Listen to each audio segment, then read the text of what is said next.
wah ini bahaya nih Heeh. saya harus dioperasi Heeh. gitu kan. Kak itu merasa ketika datang misalnya ke rumah sakit Mhm. atau ke dokter, itu Ya. image awalnya itu di situ kan, wah pasien di Indonesia lebih percaya datang ke sana misalnya. Nah Iya. sebetulnya bukan masalah kompetensi kalau saya lihat. Tapi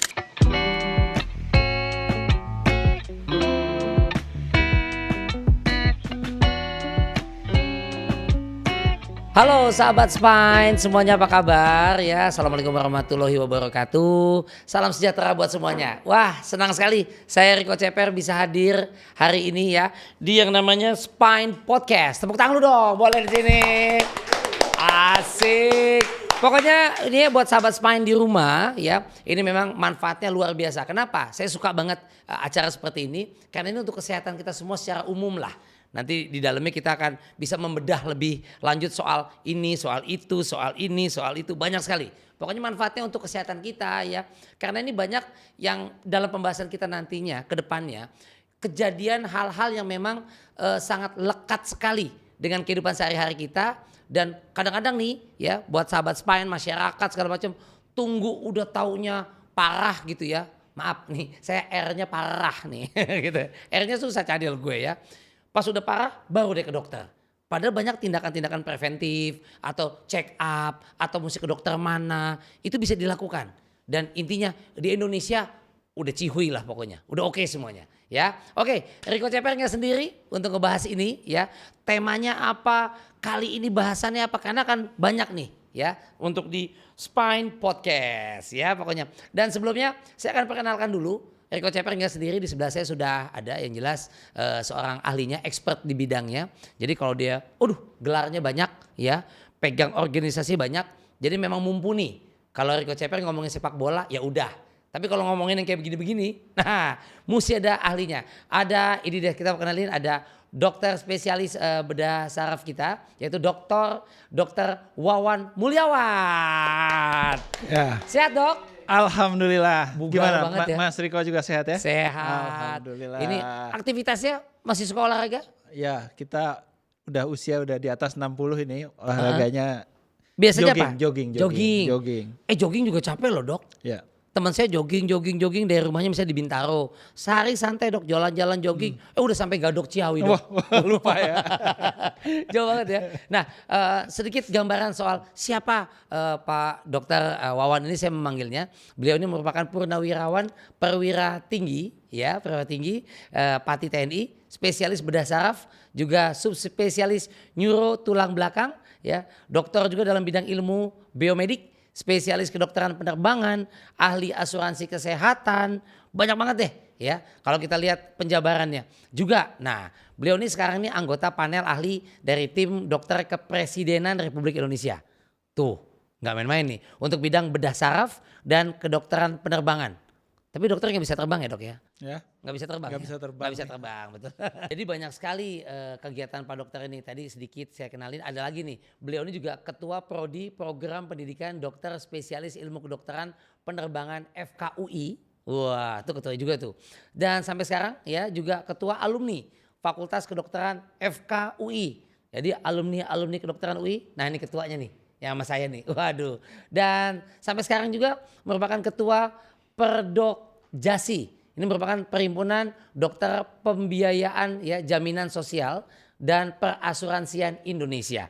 Jadi banyak banget kegiatan beliau dan di usianya sekarang yang sudah lebih dari setengah abad sama dok ya gitu ya. Sekarang lebih banyak mendarma baktikan. Wah, untuk kegiatan masyarakat, sosial kemasyarakatan. Tapi prakteknya masih di rumah sakit ya dok ya? Harus, kalau praktek itu merupakan bagian hiburan kita ya, dan hiburan dalam pemahaman juga kita bisa terus berkomunikasi dengan orang dan bisa membantu orang. Betul. Ini tempat prakteknya kita kalau ya Ceper kasih tahu tempat praktek dan bedah saraf saat ini adalah Rumah Sakit RSU Bunda Menteng Jakarta Pusat ya, RS Jakarta di Semanggi itu ya, dekat Semanggi Jakarta Selatan, dan Rumah Sakit Kemang Medical Care Ampera Jakarta Selatan. Banyak ya. Ini udah dibatasin. Kalau enggak ada waktu buat keluarga. Ya dok ya. Waktu buat keluarga kapan? Weekend? Sebetulnya sih karena sudah purnawirawan dari TNI Angkatan Udara. sudah bisa lebih mengatur lah. Cuma memang tetap kita harus sibuk kan. Ya, Kalau nggak sibuk betul. nanti katanya cepat sakit, cepat mati katanya. Amit-amit Bang Baik. Ini perwira tinggi bintang 1, bintang 2, bintang Bintang 1. satu. Bintang 1. Kalau bintang 7 pusing. Pusing. Ya, keliling gitu ya. Dan saya awal perkenalan sama ini, nah ini Ceper kenalan sama Pak Dokter adalah waktu itu saya ke rumah sakit Jakarta. Ya, karena saya agak keleyang-keleyang waktu itu pala, takutnya ada saraf atau bagaimana. Jadi tindakan lebih lanjut gimana? Langsung aja ke ahlinya, sembuh ya, nggak sampai 2 minggu, 3 minggu dengan saran, nasihat, pengobatan segala macam lah, ngikutin saran beliau. Nah ya, Ceper udah pernah, makanya sekarang, aduh, nuhun pisan kalau ketemu gitu ya. Kita udah kenalan sama Pak Dokter Wawan, namanya Wawan Mulyawan, Sunda pisan ya? Sunda pisan. Wawan Mulyawan. Ya, repetisi katanya. Repetisi ulangan. Hai. Dokter Wawan, ini udah berapa lama Dok menjadi dokter spesialis bedah syaraf, dan selain apa ya praktek, ada kegiatan atau hobi serta aktivitas yang dilakukan lain nggak Dok?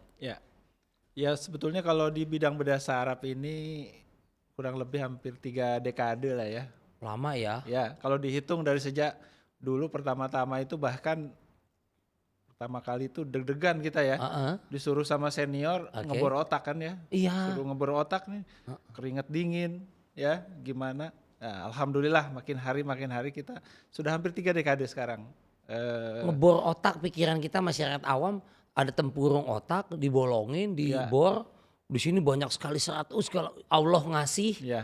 Salah-salah jadi kan CPU-nya Dok ya. Masternya gitu betul. Dok ya. Oh. Ya, jadi kan saraf itu kan ada yang di otak, ya, ada yang di tulang belakang, ada juga di tubuh kita yang lain. Iya. Nah itu memang bidang kita, memang kita harus kompeten untuk menangani kasus-kasus di sana. Nah kalau tadi sedikit kegiatan memang expertnya dokter gitu. Kalau kegiatan Dok selain dunia kedokteran, hobi-hobi lain? Ya, saya sebetulnya sejak SMP itu memang senangnya nulis. Menulis. Jadi sempat juga terlibat di dunia jurnalistik ya. Ya, bahkan waktu zaman mahasiswa itu sempat jadi pemimpin redaksi juga di sebuah jadi wartawan media. Dok? Ya, jadi waktu mahasiswa kedokteran itu, dan ya sampai hari ini saya senang nulis. Sering juga ngirim artikel kan ke media gitu, dan bahkan kita sekarang ya kita buatlah berbagai media, karena sekarang media sosial udah makin berkembang ya. Jadi kita bikin media untuk edukasi ke masyarakat. Edukasi juga untuk dokter juga. Dokter juga kan butuh juga literasi juga ya, lebih luas. Baca. Jadi untuk dokter, untuk tenaga kesehatan, untuk masyarakat. Pokoknya kita harus produktif lah nulis. Ya, kegiatan lain ya saya kira yang terpenting selain praktek itu kan kita harus punya kegiatan sosial ya. Kegiatan sosial itu penting, kenapa? Karena kita itu kan harus memelihara hati kita, pikiran kita ya. Betul. Supaya kita itu selalu attach dengan masyarakat, selalu sadar bahwa kita itu memang hanya bagian kecil dari masyarakat gitu. Yang luas ya. Jadi misalnya saya aktif di beberapa organisasi sosial ya kan. Bahkan juga ikut juga membina seperti sekolah di TK, SD, SMP, SMA, kita juga ikut membina. Intinya memang kalau sudah purna kira-kira memang kita harus tetap aktif, tapi harus bermanfaat untuk sekitar. Nah ini ya sahabat Spine ya, kalau Ceper tuh mikir ya, kalau orang dokter itu kan dulu SMP, SMA-nya lah kuliahnya, ini anak satu orang pintar. Ya Dok, kedokteran itu bisa beasiswa, bisa orang kaya. Ini gitu, kenapa? Karena A1 atau IPA kan bukan main. Wah serius aja bawaannya. Kalau kayak dokter ini udah purna nih, purnawirawan juga, sibuk di kedokteran udah lama. Punya hobi lain kayak kalau masyarakat ini, hobi main sepeda, main sepak bola, main basket, padel-padelan, ngeband, anak musik, kayak gitu gak sih Dok? Ya, kalau olahraga sih sekarang lebih banyak karena olahraga seperti tadi jogging gitu ya. Tapi kalau hobi yang yang setiap hari kita dalami, karena tadi saya senang nulis kan? Ya itulah, jadi hiburan saya tuh nulis lah ya. Kan ngeluarin buku kan? Iya, ngeluarin buku juga. Apa judulnya itu Dok? Buku yang terbaru tuh Dokter Juga Manusia. Oh bukan rocker. Itu dari situ ininya, inspirasinya dari situ. Candil serius. Serius. Dokter juga manusia. Jadi itu buku bukan buku serius. Tapi kumpulan cerita pendek tentang pengalaman-pengalaman dokter. Oh sharing. Sharing ya. Oh berarti dokter kalau maaf nih, kalau orang hidup udah biasa lah. Sering ketemu uji coba sekolah atau saya nggak tahu namanya. kayak ngebedah mayat gitu? Sering dok ya? Ya kalau kita kan bukan mayat ya, Apa namanya? orang hidup lah ya. Orang hidup ya? Orang hidup ya. Jadi misalnya ada pendarahan di otak ya kan. Ih serem dok. Kita harus lakukan apa namanya Tindakan-tindakan bor ya. Atau ada orang yang memang tulang belakangnya bermasalah sarafnya. Ya kita juga harus menggunakan bor juga kan. Iya. Dan berbagai cara. Jadi memang ya itulah dunia kita. Ini soal ngebor ya, saya jadi ketawa sebelum ini. Berarti ini Mbak Inul Daratista kalah nih sama dokter. Jago ngebor nih. Kesama. Nah dok, coba kita mulai masuk nih ya ke topik yang pembicaraan kita hari ini ya. Saya tuh ini apa namanya, kepo banget dengan bedah saraf. Nah ini bedah saraf nih. Apa sih dok bedah saraf itu dok? Secara umum dulu gitu ya bedah saraf. Jadi bedah saraf itu sebetulnya adalah bagian dari dua bidang ilmu yang memang terintegrasi ya. Ya. Kan ada juga Nyambung, orang ahli ya? bedah. Ya. Ada juga orang ahli saraf. Ya. Nah, kalau bedah saraf ini memang bagaimana kasus-kasus yang disebut dengan kasus neurologi atau kasus saraf. Betul. Tapi yang membutuhkan tindakan intervensi atau tindakan bedah. Betul. Nah, itulah kita bidangnya. Siap. Tapi pemahaman yang kita lakukan adalah gimana pasien yang memang tidak cukup hanya dengan pemberian obat, pemberian mungkin suntik, ya, tapi juga yang memerlukan tindakan intervensi atau bedah. Nah itu bidang kita yang terkait dengan saraf. Saraf itu ada saraf di otak, ada saraf di tulang belakang, ada saraf juga ya di tangan, di kaki, di mana-mana deh ya. Ya itu harus kita. Kalau masyarakat entahlah itulah taunya entar saraf kejepit aja begitu ya. Saraf kejepit. Kalau enggak ini ada gangguan saraf nih, dia nih PA, begitu juga kata gitu ya. Nah, sekarang ini kan kalau ada yang sakit ya, Dok ya. Termasuk nyeri leher atau nyeri pinggang gitu ya. Banyak orang justru buka Google gitu, Dok. TikTok ataupun media sosial lainnya ya, dibanding datang ke dokter. Bahkan kadang mereka merasa udah tahu penyakitnya, sotoy gitu dok ya, udah tahu penyakitnya sendiri, ambil kesimpulan sendiri gitu. Nah menurut dokter seberapa berbahaya kebiasaan kayak self diagnosa seperti tadi itu tuh dok? Ya, yang pertama harus kita apresiasi adalah orang yang mau memperluas literasi ya. Yes. Salah satunya adalah dengan membuka Google ya. Membuka berbagai media sosial yang ada. Itu saya kira nomor satu harus diapresiasi dulu. Bahwa dia mencoba untuk mencari informasi. Benar. Itu nomor satu. Langkah keduanya adalah informasinya yang mana dulu kan. Nah itu yang kadang-kadang bikin kita prihatin misalnya. Ketika ini kan di dalam dunia internet ini berseliweran ribuan jutaan informasi yang kadang-kadang bukannya satu arah tapi berbenturan kan? Betul. Nah disitulah kemudian orang mengambil kesimpulan sendiri kan? Karena kan cepat orang pengen tahu nih saya punya masalah sakit pinggang, cari nih, wah kalau kayak gini sih kayaknya nggak apa-apa nih gitu ya kan? Ngapain ke dokter? Kayaknya cukup ini dipijat aja lah gitu kan? Atau dia baca lagi di sini, wah ini bahaya nih saya harus dioperasi gitu kan? Padahal belum tentu juga perlu operasi kan. Betul. Jadi informasi itu bisa salah. Jadi sebetulnya kalau yang ada di Google dan lain-lain itu sebetulnya kalau menurut saya yang terpenting itu adalah bahan pertanyaan buat seorang pasien atau seorang yang ingin ketemu dokter untuk ketika dia ketemu dengan dokter dia sudah punya bahan untuk ditanyakan gitu. Nanti jawabannya itulah yang akan memperkaya arah mana yang betul. Gitu. Kadang-kadang kan kurang, menurut saya juga sama, kurang tepat sasaran itunya loh dok. Takutnya ntar dengan informasi yang berseliweran di media sosial itu begitu banyak, nggak tepat pada yang dimaksud gitu, takutnya gitu. Ya contoh lah misalnya saraf kejepit. Orang selalu bilang, wah kalau dioperasi itu 50-50. 50-50 ini kan memang mau Who Wants to be a Millionaire yang pakai kuis ya, 50-50. Enggak, jadi teknologi yang terbaru sekarang ya boleh dikata operasi seperti saraf kejepit yang enggak 50-50 lah. Kita bisa bilang mungkin 95 gitu. Artinya 90 bisa sampai angka keberhasilan itu menurut statistik bisa sampai 95% kan. Misalnya contoh. Jadi enggak 50-50 tapi itu kan masih image yang ada di nempel gitu kan. Wah nanti lumpuh gitu kan. Lumpuhnya 50-50. Ya, contoh seperti itu. Dan itu nggak cuma di saraf kejepit, di berbagai kasus ya, di kasus penyakit bisa misleading atau salah seperti itu. Padahal ya alat dokter udah canggih. Dokter-dokternya juga expertnya udah oke gitu ya, kayak seperti itu. Nah, apa risiko terbesar, Dok, jika seseorang salah mendiagnosis dirinya sendiri, Dok? Ya, sebetulnya ketika itu kemudian dianggap sebagai sebuah kebenaran, ketika dia membaca sesuatu kan, maka yang paling berbahaya adalah adanya keterlambatan. Untuk tindakan selanjutnya ya. Jadi sebetulnya misalnya dia sebetulnya nggak perlu operasi kalau masih ringan kan? Iya. Misalnya suatu kasus gitu ya. Iya, betul. Mungkin cukup hanya dengan beberapa pengobatan yang tanpa operasi. Benar. Tapi karena dia mempunyai persepsi bahwa itu sesuatu yang berbeda, nanti aja gitu kan. Ketika kemudian muncul yang lebih parah, dia datang ke dokter. Mungkin dari sisi penyakit harus dilakukan tindakan yang lebih berat ya, lebih sulit.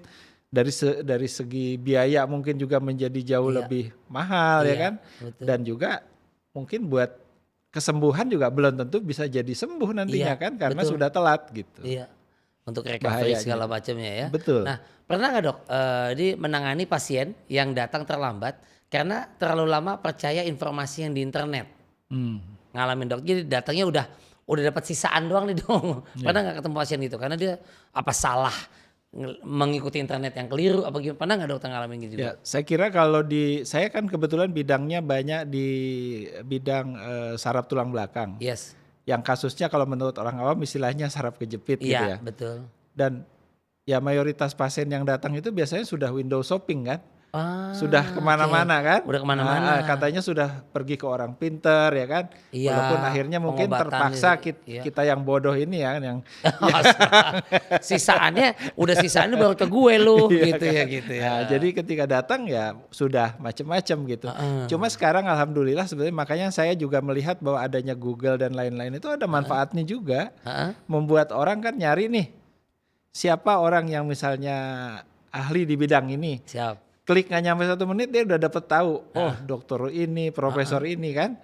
Kalau dulu kan dia nyarinya sulit.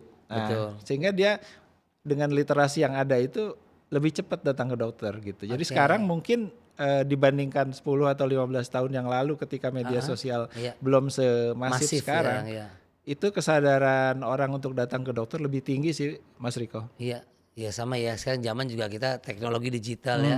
Kita juga media di TV, di radio, kadang-kadang juga, Dok, karena orang pergeseran lah, dengerin musik itu nggak melalui radio.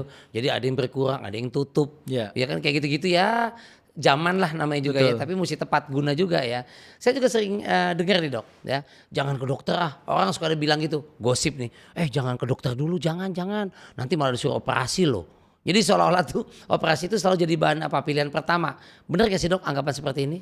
Ya itu dia. Jadi kalau ketika orang berpikir misalnya contoh ahli bedah ya. Wah nanti kalau datang ke dokter ahli bedah pasti disuruh operasi kan gitu.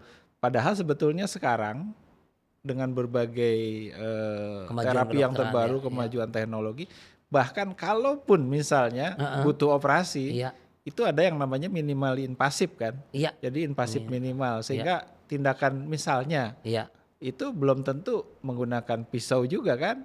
Bisa aja hanya dengan metode misalnya jarum ya kan, atau metode yang lain yang tidak bikin serem pokoknya operasi itu tindakan terakhir aja. Selalu bahwa yang menjadi pilihan itu kalau itu operasi yang menggunakan pisau, itu pasti karena dianggap perlu gitu. Jadi sekarang dengan berbagai perkembangan teknologi, persepsi tentang operasi itu sebenarnya udah sangat berubah sih. Nggak lagi orang harus takut, wah nanti saya didedel-doel dan lain-lain. Udah banyak sekali perubahan yang harus kita edukasi ke masyarakat bahwa yang namanya tindakan itu sekarang spektrumnya atau lebih pilihannya luas, tuh udah banyak banget. Nah, apakah semua pasien saraf atau tulang belakang itu harus menjalani operasi, Dok? Tadi kan dilihat dulu kan, Dok? Itu juga jadi pengalaman pribadi saya menunjukkan bahwa lebih dari 50% pasien yang datang itu itu justru yang nggak butuh operasi kan. Masih bisa di-handle gitu ya. Artinya dalam operasi yang pakai pisau gitulah. Nah, walaupun mungkin kalau dengan sekarang teknologi yang kita gunakan pisau pun cuma kecil aja ya, bukanya setengah senti misalnya seperti operasi endoskopi. Sekarang dengan berbagai kemajuan teknologi, pasien tuh datang, kita bisa lakukan tindakan misalnya dengan laser atau cukup aja dengan tindakan tertentu yang nggak harus pakai operasi. Betul. Dan ya yang datang itu makin dengan berbagai literasi yang berkembang, ya yang datang lebih banyak lagi yang memang lebih awal gitu. Nah, dalam kondisi seperti apa tuh dok? Misalnya operasi memang menjadi pilihan terbaik. Kalau memang apakah udah mentok, udah di survei dilihat, ya udah oke, ini baru operasi. Nah, itu kayak gimana tahapannya? Jadi pasti pasien itu kan datang dengan keluhan. Keluhannya kita evaluasi ya. Iya betul. Nah, misalnya contoh ya, kita sekarang kasus yang dianggap oleh masyarakat, saya kayaknya saraf kejepit gitu. Iya. Dia datang, lalu setelah kita evaluasi misalnya, oh ternyata dia punya sakit pinggang. Oke. Kita lihat nih sakit pinggangnya, ada menjalar ke kaki atau enggak, atau ke tangan kalau di leher gitu ya. Setelah kita lihat, oh ini baru seminggu atau 2 minggu sakit pinggangnya. Iya. Kan belum tentu langsung kita, oh ini MRI gitu kan. Nah, ternyata sudah lebih daripada misalnya 4 minggu atau 8 minggu. Kita lakukan pemeriksaan misalnya MRI. Setelah lakukan pemeriksaan MRI ternyata dia saraf kejepitnya ringan aja. Iya, betul. Tapi keluhannya berat. Iya. Sampai sakitnya nangis-nangis. Udah diminum obat pun nggak hilang. Mempan, ya. Nah, ya kan nggak harus dengan operasi yang pakai pisau, bedah atau pakai pisau. Iya. Bisa dengan namanya plasma decompression, bisa dengan laser dan lain-lain. Iya. Nah itu kan pilihan yang kita bisa jelasin ke pasien gitu. Iya, betul. Ketika harus butuh operasi juga banyak pilihan yang operasinya mungkin lukanya cuma setengah senti, dirawat juga cuma 1 hari gitu kan. Nah jadi ketika sampai orang pikiran saya operasi harus dipasang pen dan lain-lain, itu rasanya sekarang walaupun itu ada yang diperlukan, tapi kalau dia datang lebih awal, sekarang penanganannya juga lebih simple, maksudnya lebih minimal. Oke, nah kalau dokter praktek nih dok sehari-hari, apakah memang kebanyakan pasien datang ketika penyakitnya udah cukup berat itu? Nah menurut dokter sendiri gitu, kenapa masyarakat Indonesia itu cenderung menunda untuk memeriksakan diri sih dok? Ya, saya kira memang yang paling banyak itu adalah mereka itu merasa ketika datang misalnya ke rumah sakit atau ke dokter, itu image awalnya itu di situ kan wah menyeramkan lah gitu. Berat nih gitu ya. Pasti gitu. Jadi sehingga dia misalnya coba minum obat, minum macam-macam lah ya, atau dia datang ke ahli yang bukan dokter. Itu biasanya image-nya adalah karena khawatir nanti akan dilakukan sebuah penanganan yang mungkin tidak diharapkan oleh dia kan gitu. Betul. Atau juga banyak juga orang yang takut ketahuan nih penyakitnya yang lain gitu, yang lain kan? Merembet gitu. Gitu kan. Itu yang pertama biasanya itu. Tapi yang kedua sekarang saya kira dengan sudah makin menyebar informasi, kesadaran juga di banyak tempat itu kan juga terlalu banyaknya antrian juga. Betul. Ini juga saya kira harus menjadi perhatian dari pemerintah juga ya, bagaimana supaya antrian itu bisa diatur di rumah sakit pemerintah terutama ya, sehingga pasien memang datang ke sana gitu untuk berobatnya nyaman berobat dengan nyaman juga. Betul. Gitu ya kan gitu. Jadi akhirnya mereka daripada repot-repot mendingan cari alternatif lain. Kalau yang punya uang sih mungkin dia datang ke dokter di praktek pribadi ya kan. Betul. Tapi kan nggak semua orang seperti itu. Benar.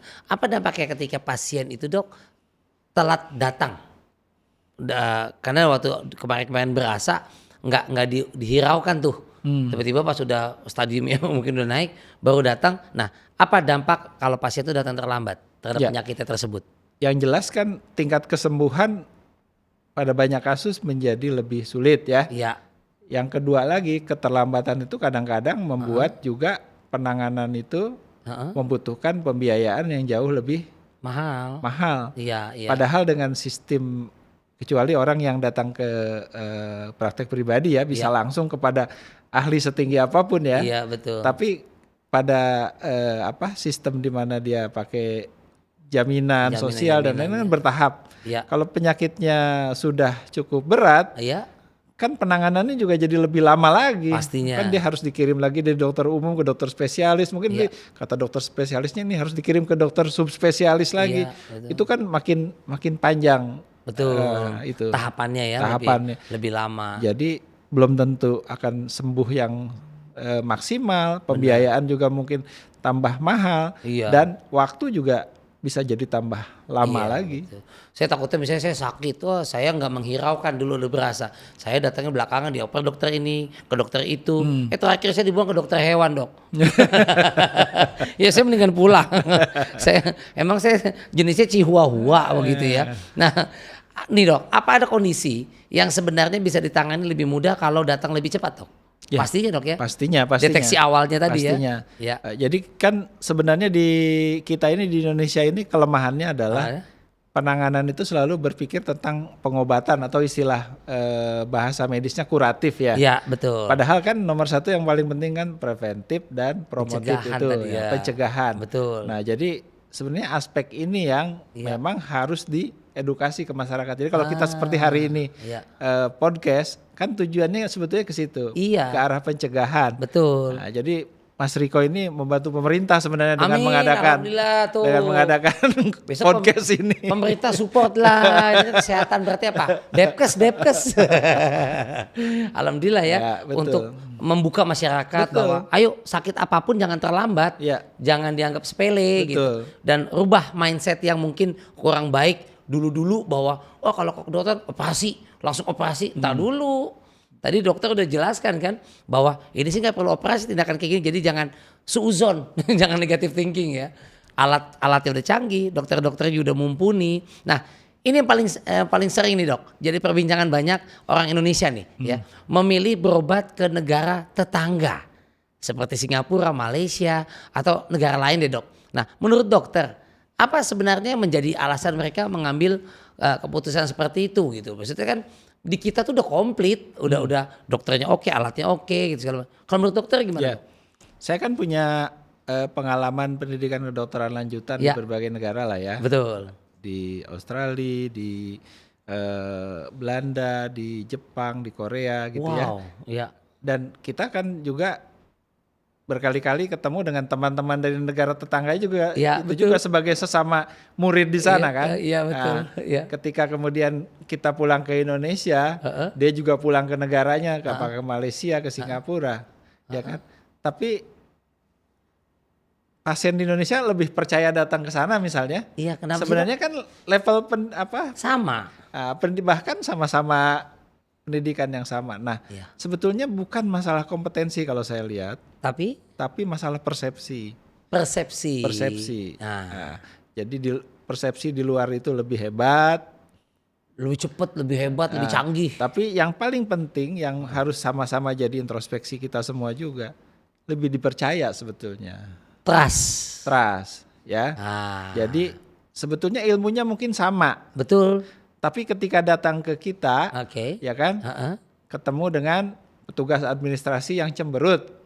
Misalnya, sementara datang misalnya ke Singapura, Malaysia, nunggu pasien disediain kopi, senyum, ya kan, sama brownies gitu, misalnya makanan, ya kan. Nah, jadi hal-hal itu kan menimbulkan persepsi yang berbeda, lebih percaya kepada layanan kesehatan yang lebih human betul ya, artinya lebih humanis lah buat dia gitu, walaupun itu bagian dari bisnis ya, tapi lebih terasa gitu. Nah di kita seringkali itu yang menjadi masalah. Jadi saya sih lihat kalau kompetensi sih saya percayalah sama orang Indonesia.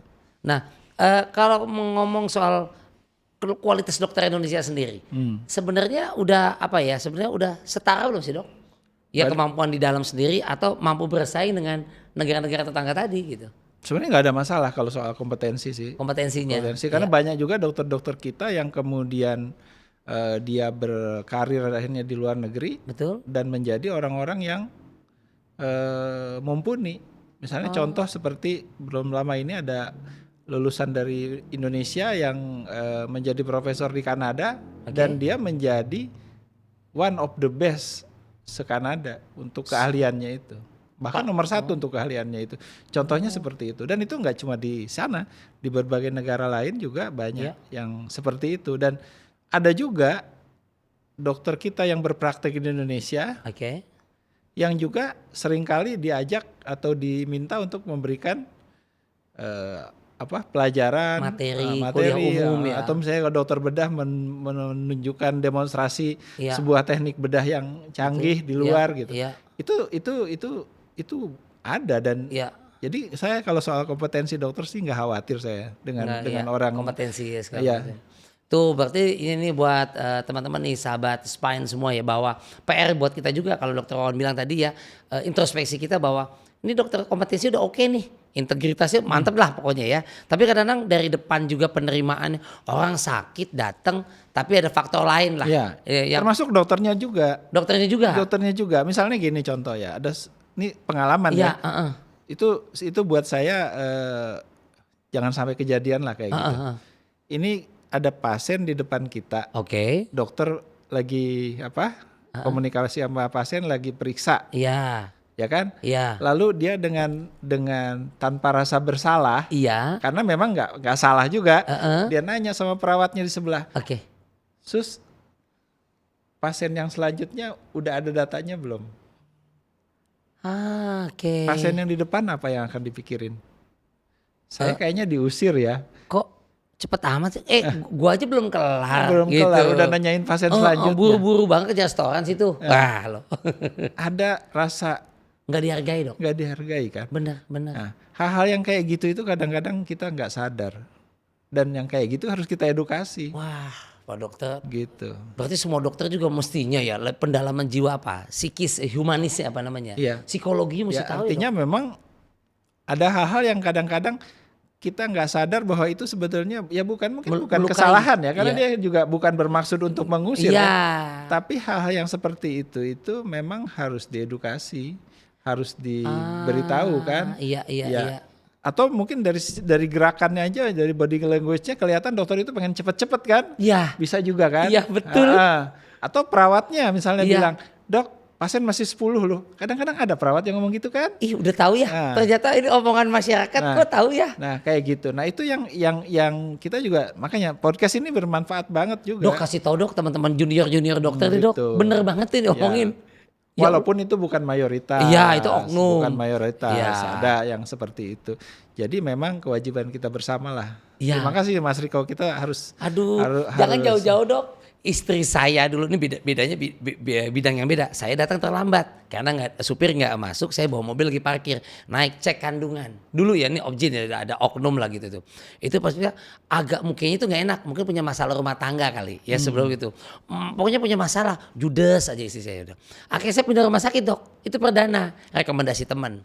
Saya udah gitu nyusul naik ke lantai atas. Pas lihat muka saya baru senyum dok. Itu dokter ramah banget. Si oknum ini, jadi tuh istri saya curhat dong. Tadi aja waktu mas nggak ada mas, ya Allah. Gitu. Aku cuma bilang, lu aja kali perasaannya. Enggak, aku nggak cocok ah. Oke, ya udah selesai dulu. Dari situ tempat A tuh, akhirnya pindah sampai lari ke dokter ke rumah sakit B. Hanya karena kepentok itu, padahal saya udah coba netralisir. Pas memang si oknumnya ini ngeliat saya, jadi ramah. Nah ini kan ada oknum-oknum yang kita nggak bisa generalisir. Tadi dokter juga aku. Tapi sistem juga harus kita sama-sama ingatkan juga. Iya. Sekarang bayangkan sebuah rumah sakit ya yang pasiennya memang banyak karena dia kan menjadi provider dari BPJS Kesehatan. Betul. Misalnya. Satu dokter ahli sehari menangani pasien 100 pasien di poliklinik. Tipes tuh dok. Ya kan? Bagaimana dia mau komunikasi dengan pasien? Iya. Secara santai, secara ini. Padet ya. Nah, belum tentu jam 4 pagi besok selesai pasiennya kan, 100 pasien loh. Iya betul. Nah, jadi memang sistem juga harus memperbaiki diri bagaimana mengatur yang seperti ini menjadi lebih humanis, lebih win-win solution ya. Iya, pasti ada sistem yang bisa percaya. Pantesan. Ini. Ketua di mana-mana ini, yang belum ketua RT sama ketua RW nih kalau dia ketua alumni ini FKUI, wow banyak banget itu. Dok, nah ini apakah teknologi medis sih dok di Indonesia yang saat ini ya sudah cukup mampu menangani banyak kasus-kasus yang cukup kompleks dok? Ya saya kira sih sekarang ini kita memang dengan ada pergeseran dari dulu kan kita dibilang sebagai developing countries aja. Yes, Nah, betul. sekarang kan sebetulnya udah mulai naik level nih, Yes. ya. Itu memang penggunaan alat-alat canggih di bidang kesehatan juga udah luar biasa. Betul. Tapi kembali yang penting kan kompetensi dokternya Iya, ya. iya. Nah, kalau kita lihat misalnya di bidang saya lah, Iya, di bidang bedah saraf, betul. itu kan perkembangan yang namanya contoh neuronavigasi, ya itu di otak, di tulang belakang, itu sangat-sangat membantu Iya. bagaimana penanganan itu menjadi lebih presisi kan. Iya. Kayak neuronavigasi itu kan seperti GPS. Betul. Ya, seperti GPS. Jadi dokter itu kalau misalnya di otak ya, Oke. itu nggak usah bikin bor yang gede-gede, Oke. cukup kecil aja karena dari luar waktu dia sebelum operasi udah tahu arahnya kemana, tempatnya di mana, ya kan? Iya, tujuannya presisinya ya. mana. Termasuk seperti di tulang belakang juga seperti itu dengan alat neuronavigasi itu. Jadi contohnya seperti itu, di mana teknologi itu membantu, Yes. ya, tapi tetap yang menjadi kekuatannya tetap harus di manusianya. Iya, betul. Nah, kalau juga menurut dokter nih, sahabat Spine ya, apa yang masih menjadi tantangan dalam membangun kepercayaan masyarakat terhadap layanan kesehatan di Indonesia? Tantangannya apa, challenge, Dok? Ya. Tantangan utama saya kira bagaimana satu sistemnya. Oke. Bagaimana pasien itu ya datang ke dokter itu merasa sebagai bahwa dia itu datang ke tempat yang dia merasa nyaman. Itu dulu. Itu harus menjadi ini, karena hak nyaman itu bukan cuma buat orang kaya loh. Ya. Orang biasa aja juga punya hak untuk itu gitu ya. Apalagi dia seorang pasien. Orang pasien itu rentan. Iya, betul. Ya kan, rentan. Dia itu butuh bantuan. Sensitif, ya kan? Dok, ya. Iya, betul. Tapi saya selalu kepada pasien saya bilang, yang menyembuhkan itu bukan dokter, Pak. Iya. Dokter hanya diberi kesempatan untuk menangani Bapak dan menyembuhkan kalau bisa sembuh ya kan. Aduh. Dengan maksimal. Tapi tetap Tuhan yang menyembuhkan. Dokter ngerangkap ustadz merenya Gitu. tingali ya namanya. Hebring. Jadi masih imbang ya, kita nggak bisa takabur ya. Makanya saya pernah dengar ada cerita tuh, Dok, dulu kita lagi ngobrol-ngobrol. Ada pasien, ini mah sisi lain ya. Dia bilang, jadi dokter enak ya, kata pasien yang julid, Dok, katanya. Tuhan yang nyembuhin, dia yang dapat duitnya. Karena pasien begitu ya, Tuhan yang nyembuhin, dia dapat duitnya. Dokternya nggak kalah pintar, Dok. Dijawab gini, oh gitu Bu, nggak apa-apa Bu. Kalau saya mah nggak ketemu saya, mau Ibu ketemu langsung Tuhan juga nggak apa-apa. Saya mah nggak harus melalui saya, gitu. Itu lebih bagus, Dok, jawabannya. Dan kondisi sekarang sebenarnya cukup memprihatinkan juga, Mas. Iya. Riko. Di Jakarta misalnya. Dokter umum yang penghasilannya di bawah 5 juta tuh masih banyak loh. Masa, Dok? Iya. UMR apa di bawah 5 juta? Iya. Dokter umum? Iya. Sekolahnya lama, Iya. susah, panjang. Iya.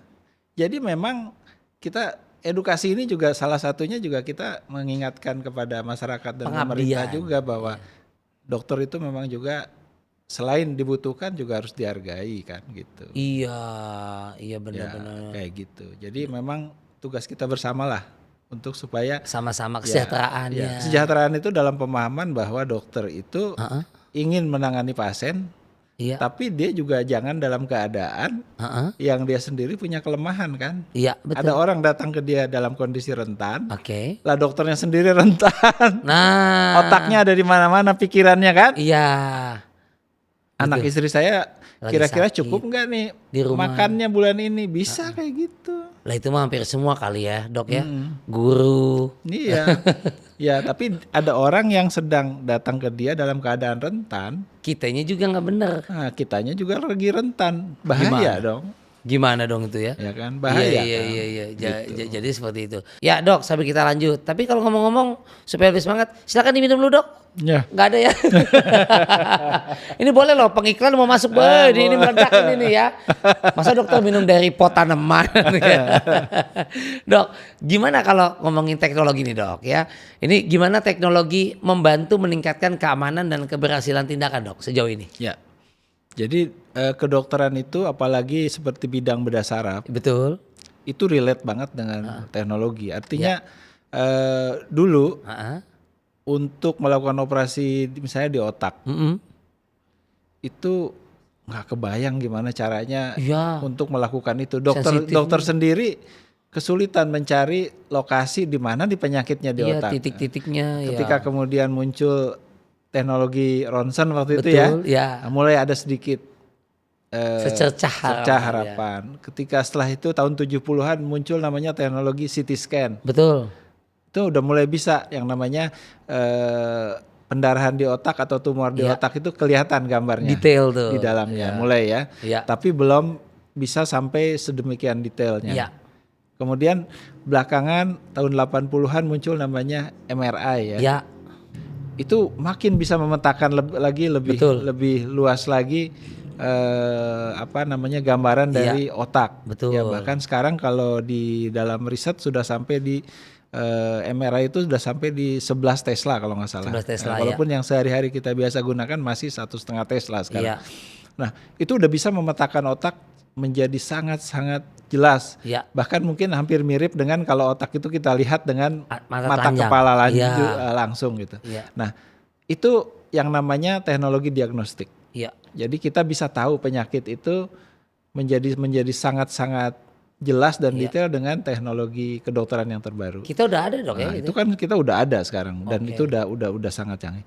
Nah, tapi langkah lanjutan setelah kita diagnostik, terapinya dong. Nah, betul. Ketika kita sekarang melakukan terapi, diagnostiknya udah canggih nih. Tapi alatnya masih konvensional. Betul. Ya kan? Tentu akan lebih sulit menanganinya dan hasilnya juga mungkin nggak maksimal. Nah, maka kemudian berkembanglah teknologi macam-macam. Dulu kalau operasi misalnya namanya bedah terbuka. Open surgery. Setelah itu berkembang orang ada namanya kaca pembesar. Benar. Loop ya.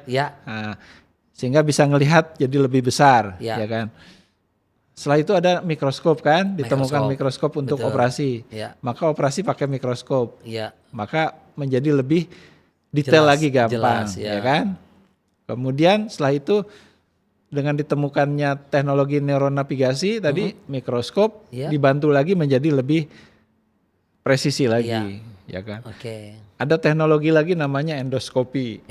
Nah, itu dipakai lagi untuk operasi juga sehingga dengan endoskopi maka kita operasi itu udah betul-betul bisa misalnya tidak melihat kepada pasiennya langsung tapi ke layar monitor. Benar. Ya, bahkan mungkin yang sekarang berkembang untuk mengembangkan operasi itu betul-betul dikendalikan dari luar kamar operasi misalnya. Benar. Menggunakan misalnya robotik dan lain-lain. Nah, ini membantu dokter untuk mendapatkan hasil maksimal kan? Betul. Tapi selalu harus kita ingatkan bahwa yang menentukan dalam penanganannya tetap harus kompetensi dokternya kan? Bidangnya Ya, artinya dokternya yang memang harus kompeten. Dan di atas itu adalah bagaimana mindset dari dokternya, ya kan? Jadi ketika dokter itu dididik, dia diberikan filosofi bahwa tugas utama dokter adalah membantu kan? Betul. Membantu, menolong. Nah, itu mau canggih alat apapun, filosofi itu nggak boleh lepas dan hilang. Ada sumpah dokter juga ya dok ya? Iya. Itu saya jangankan sumpah dokter, Dasa Dharma Pramuka aja ceper lupa. Pramuka itu. Sama ya. Dulu ya nggak sih sahabat Spine ya, kita ikut camping. Nah, kalau menurut dokter, apa keunggulan tenaga medis Indonesia yang mungkin belum banyak diketahui oleh masyarakat, dok? Ya, jadi dokter itu bekerja pertama dengan pengetahuan. Pasti ya. Knowledge-nya dia. Dan karena ilmu kedokteran berkembang sangat cepat. Betul. Dia harus update, bahkan istilahnya jam per jam mungkin ya kan. Benar. Walaupun ilmu kedokteran ya berkembangnya bisa hari per hari lah, nggak tahun per tahun kan. Hari ini teknologi begini, hari ini pemahaman tentang sebuah penyakit seperti ini, mungkin besok udah berubah. Itu udah pasti. Itu sama tapi di seluruh dunia kan. Nah, artinya kita nggak ada keunggulan karena sama-sama pengetahuan kan. Nah, nomor 2 bagi seorang dokter adalah pengalaman kerja.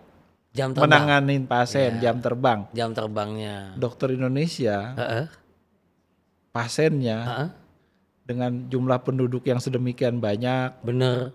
dengan coverage daripada BPJS Kesehatan yang sekarang 99%, itu menangani pasien itu luar biasa. Pengalaman terjun langsung. Ya, jadi kalau kita lihat keunggulan dokter di Indonesia itu apa? Pengalamannya yang luar biasa. Jam terbangnya. Jam terbangnya itu yang kadang-kadang dokternya sendiri nggak menyadari bahwa dia itu udah demikian pengalamannya gitu dengan penanganan pasien. Ya walaupun mungkin ada anekdot katanya baru ngelihat pasiennya aja udah bisa nulis resep, ya itu anekdot ya. Jangan dipakai. Udah tahu nih. Ini saking udah pengalamannya gitu. Tapi itu anekdot aja, nggak benar juga gitu ya. Tapi lucu juga tuh. Baru lihat Mas Riko, demam udah gitu, mukanya orang susah nih gitu ya. Jadi memang jam terbang pengalaman karena ya terjun langsung ya, handle langsung, jadi dia kaya akan. Iya, karena memang masyarakatnya jumlahnya 280 juta. Beragam ya dok ya. Nah dok, terakhir nih dok, kalau boleh memberikan pesan untuk masyarakat Indonesia. Banyak orang yang masih memilih menahan sakit dok, ya, berharap sembuh sendiri gitu ya, atau baru datang ketika kondisinya udah berat gitu kondisi sakitnya. Apa yang ingin Pak Dokter sampaikan kepada mereka masyarakat yang masih ada pemikiran, mindset, anggapan seperti yang tadi saya tanyakan? Ya kalau secara umum sih sebetulnya sebagai dokter secara umum ya tentu kita berharap bahwa masyarakat itu dengan literasinya yang makin luas. Iya.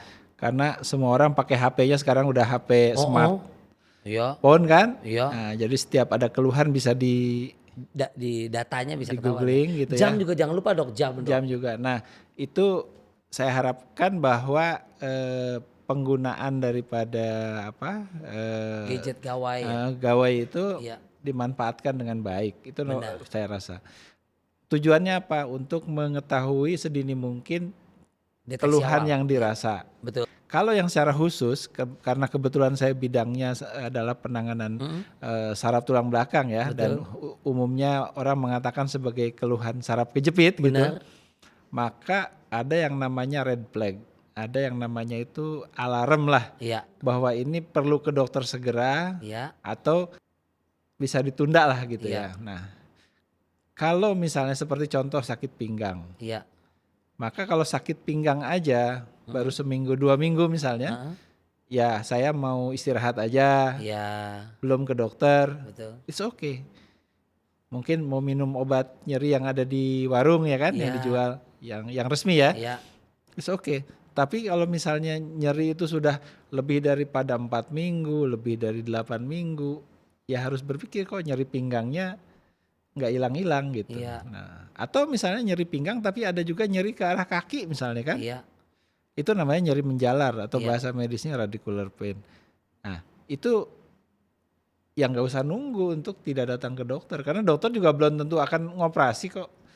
Mungkin penyakit itu masih sangat ringan, sehingga hanya dengan fisioterapi, obat minum aja dan kemudian hilang gitu. Jadi nggak perlu takut untuk datang ke dokter dengan modal tadi udah googling kan. Nah, googling itu dimanfaatkan betul bukan untuk segera mengambil kesimpulan, tapi menjadi bahan untuk menjadi pertanyaan. Bener nggak sakit saya ini serius? Betul. Bener nggak saya butuh penanganan gitu? Itu sih kalau menurut saya. Jadi masyarakat jangan lagi takut ya, bahwa ini peringatan loh, bukan peringatan, mengingatkan kita sama-sama bahwa jangan dianggap sepele juga. Dan juga kalau dokter udah ahlinya, udah kompeten, jangan udah mindsetnya operasi bedah, operasi tak dulu. Ya kan gitu. Orang cuman begini doang sih, udah istirahat aja. Udah, dokter juga kan itu tadi, dokter juga manusia. Ya, dok, ya. Kalau di bukunya Pak Dokter ya. Jadi pasti ada tahapan-tahapan yang nggak langsung ini aja. Gigi 1 aja dulu, gigi 2 udah sembuh kok. Bismillah kan begitu dok ya. Aduh dok, ini terima kasih banyak. Sama-sama Mas Riko. Ini ilmu daging semua ya buat sahabat Spine. Maaf, jadi walaupun saya di bidang tulang belakang harus daging ya. Yes, sahabat Spine ya, Dok, luar biasa sekali obrolan kita hari ini. Terima kasih banyak Dok ya. Ya, sama-sama. Nuhun pisan kalau dokter Sami-sami. Orang Sukabumi, tiasa Sunda namanya gitu ya. Dan ini Pak Dokter udah berbagi ilmu ya, saya pribadi jadi ini banyak banget belajar ya sahabat Spine ya. Ilmu ya, ilmu banget. Saling ngingetin buat kita semua, dan soal mengobati penyakit hati tadi semuanya ya. Tetapi juga bagaimana mengubah pola pikir kita nih masyarakat supaya lebih peduli terhadap kesehatan sejak dini tadi. Ya, semoga setelah nonton ini nih, tayangan podcast Spine ini nih ya, teman-teman jadi tidak takut untuk berkonsultasi ke dokter dan lebih percaya dengan kualitas layanan kesehatan di Indonesia. Karena tadi ini udah pakarnya banget deh ya. Alat-alatnya udah oke, SDM-nya, dokternya juga udah oke ya. Semoga kita semuanya sehat ya. Udah, Indonesia udah cihui kok. Ya udah oke banget ya. Besok-besok. Tapi harapan kita juga semuanya masyarakat jadi sehat. Kalau tadi ada yang kerabat saudaranya, ada yang sakitnya keluar yang dibahas gitu ya. Yuk di-share lagi ilmunya ini, dibagikan bahwa yang positif. Jadi pahalanya bareng-bareng kita semuanya ya. Oke, saya Rico Ceper dan Dr. Wawan ngucapin terima kasih. Ketemu lagi buat semuanya, buat sahabat Spine. Pokoknya insya Allah sehat semuanya yang nonton ya. Amin. Sampai jumpa di lain kesempatan. Wassalamualaikum warahmatullahi wabarakatuh.